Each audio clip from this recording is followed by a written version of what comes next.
till other members come. And we will give our author of the day until 1:45 to show, and then we'll see what happens.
Senators Lieu?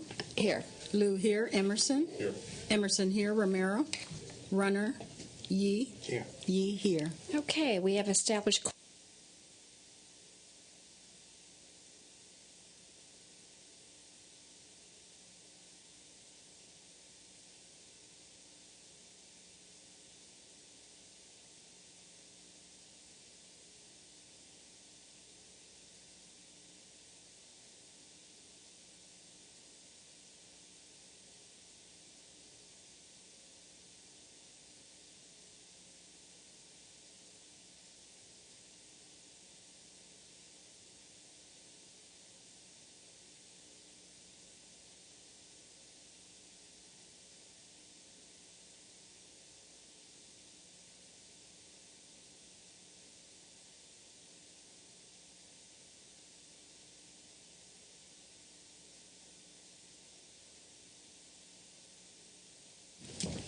Okay, so we have an author, and it's AB 435.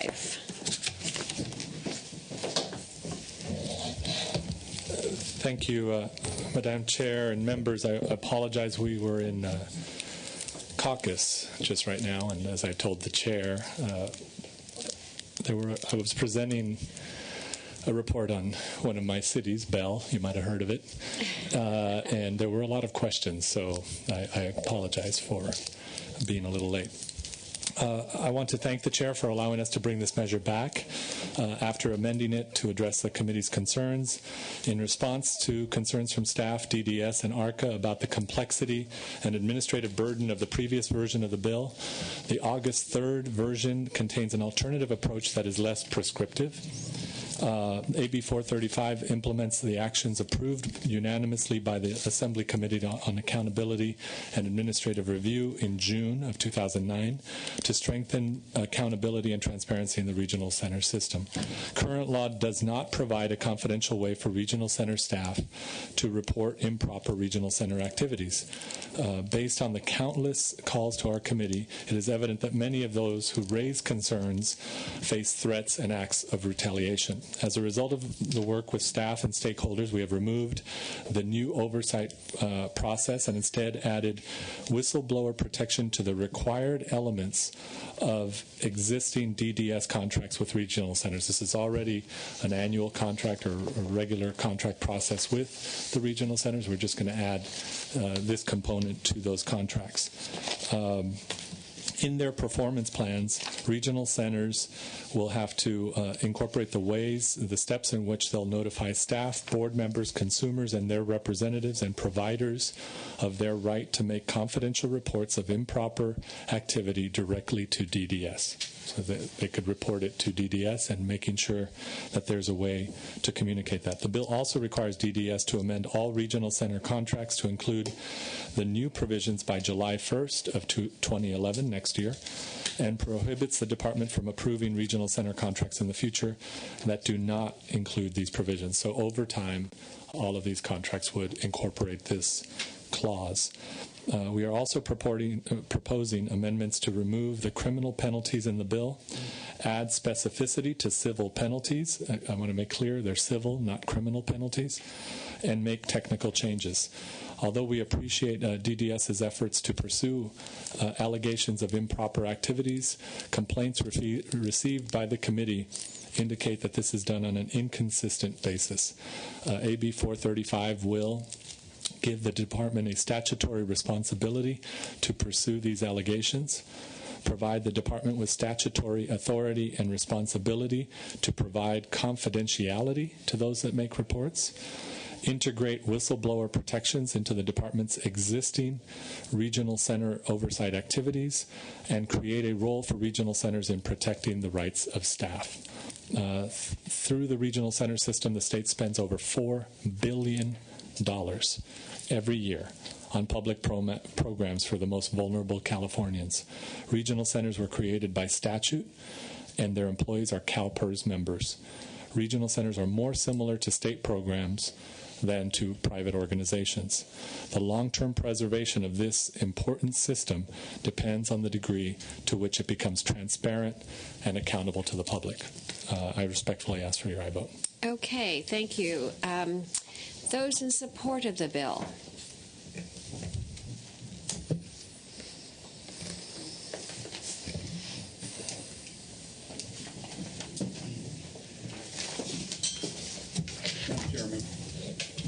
Members, Greg DeShare with the ARC of California. We support the bill. We look at it as best practices for many other organizations should be following. We're not trying to single out the regional centers. It just happens to be the one where the complaints have been received, and there is a problem. We've heard of many fears of retaliation, and we support the bill. Thank you. Madam Chair, members, Dwight Hanson on behalf of the California Disability Services Organization. We also align our comments with the chairman's comment as well as the ARC's comment, but we'd like to point out one fact that may be of interest to the committee. Our agencies, about 100 agencies, provide a wide range of services. Many of our folks provide employment services. A statutory condition of providing employment services is to be accredited by the Commission on Accreditation of Rehabilitation Facilities. Whistleblower protection is required as a nationwide CARF standard for nonprofit communication. The idea, as Greg said in best practices, is to have a clear, transparent system.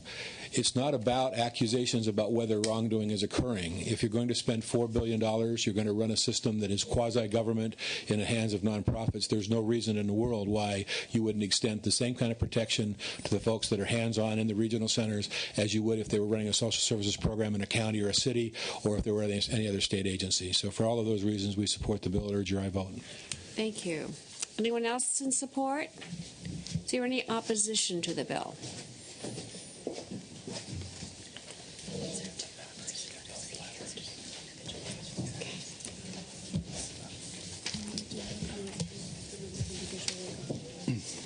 Madam Chair and members, Rick Rollins on behalf of ARCA, Association of Regional Center Agencies, and with me today is Robert Valdo, Executive Director of ARCA. ARCA takes the issues presented today very seriously and pledges its support and cooperation to this committee and DDS to develop fair, equitable, and workable solutions to the issues discussed today, including developing contract language between DDS and the regional centers to further protect the rights of regional center employees. Unfortunately, AB 435 is not the solution.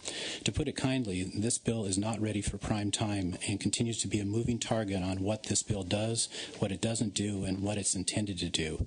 We respectfully urge your no vote. Our opposition is based on 4 central issues. 1, we believe that current labor law provisions are adequate in dealing with the issues that have been raised. Number 2, we think the penalties in this bill are punitive and added to the current civil and criminal law provisions would add penalties that go well beyond the penalties imposed on all others in similar circumstances. We also believe that these additional penalties will have a chilling effect on recruitment and retention of our volunteer board members, many of which who are consumers, parents, and community members. Number 3, we believe that subjecting the 7,000 regional center employees to these provisions, while not including the 100,000 plus employees of the over 45,000 vendors in our system, is disingenuous. Keep in mind that the vendors in our system spend 87% of the $4 billion of the regional center budget, while the regional center employees account for a little over 10% of that budget. And lastly, we have serious issues about how this bill got before you today. Keep in mind this was a classic sort of in-your-face circumvention of the appropriation suspense file process where the original bill, AB 1589, was held on assembly suspense this session. For the reasons stated, we respectfully urge your no vote on AB 435. Thank you. Opposed? Okay. All right. Any questions from members? Senator Yee. Not a question, but more just a comment. I think I know a little bit about regional centers, having served on a board in San Francisco, and also having a lot of colleagues work through that. First off, let me just commend the author for this particular effort. And my support of this bill is really not against the regional centers. The regional centers, unfortunately, they are between a rock and a hard place. there are needs that developmental disabled individuals have, and unfortunately, we don't provide enough money. And so the regional center, end up oftentimes having to arbitrate and find that balance. Unfortunately, advocates and parents, they don't understand that. They have a child, they have a relative, they have someone who are in need of help, and they have tremendous expectations of those individuals. And they look to the regional center and to some extent the state to kind of help those kids reach those particular goals. And oftentimes, you have professionals who are within the regional centers, and maybe sometimes outside advocates who want to also, be supportive of those particular individuals. And they kind of push the envelope. And I can understand that, and I can understand the regional centers worry about that. But they ought not to be retaliated against. And I kind of understand those scenarios and what happens and so on. And so we need to at least have individuals who are going to be absolutely a strong advocate for those developmentally disabled individuals. I think that this bill provides that platform. If there are problems, I would just simply urge you to continue to work with the author and, try to allay the concerns you have. But we've got to get something going. For too long, the regional centers, they have a heavy hammer, and that needs to be softened a little by these particular provisions within the Assemblyman Delatore's bill, and I'm going to, at the appropriate time, Madam Chair, I'm prepared to move this bill. Any other questions? Yes. Is there somebody from the department here? I'd like to hear from them.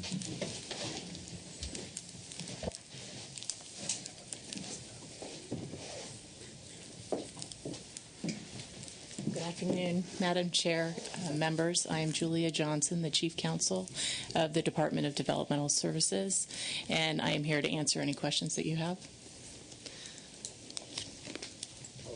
Your letter of July 28th, is it your understanding that you've taken care of the provisions that this bill would call for under regulations? We have provided a policy which we've published that we believe would take care of it. We are also pursuing, regardless of the outcome of AB 435, contract provisions that would require notice to all relevant persons so that people are aware of the policy itself and that they're aware that retaliation will not be permitted.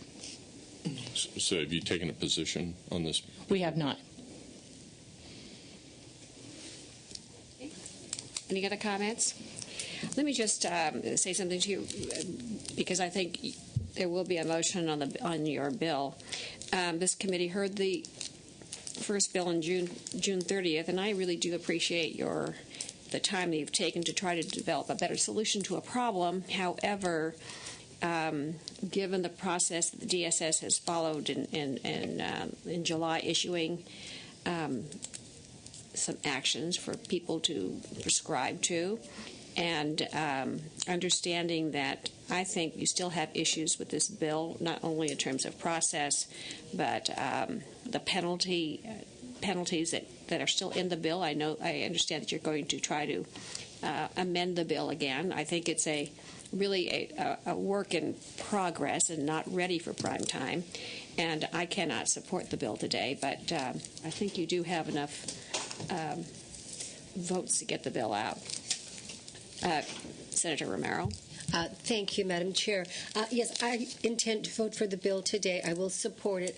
I would urge you to listen to the words of the chair, though, and continue working. I know it goes to another committee, and there is still time before it gets to the floor. Let me just say that I do have concerns about it being, a gut and amend. But we see these in the process, and we've had 2 hearings on this. It goes to another committee. It goes back to the Assembly. So I feel comfortable with the process, and I think it's an important issue, an important topic. I'm glad that you took the time to work to make amendments, and I urge you just to continue working with this committee and the next one as we go forward. But I will vote for the bill today. Thank you.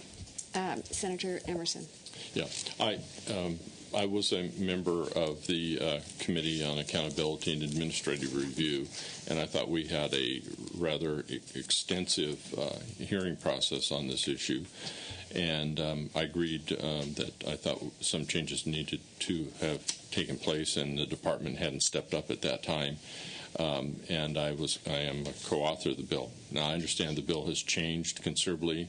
I do still have a couple of concerns that I think we need to address, especially on the penalty issues. And I think the department has gone a long way to solving this, but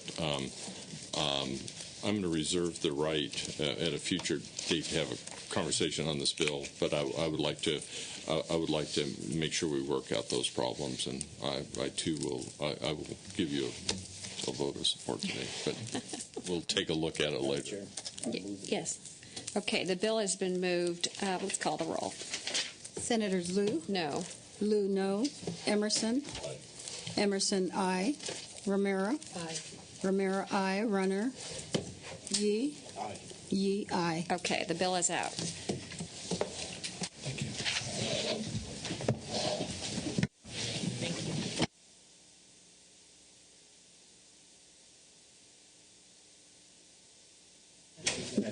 The bill goes to rules, and the meeting's adjourned. Thank you.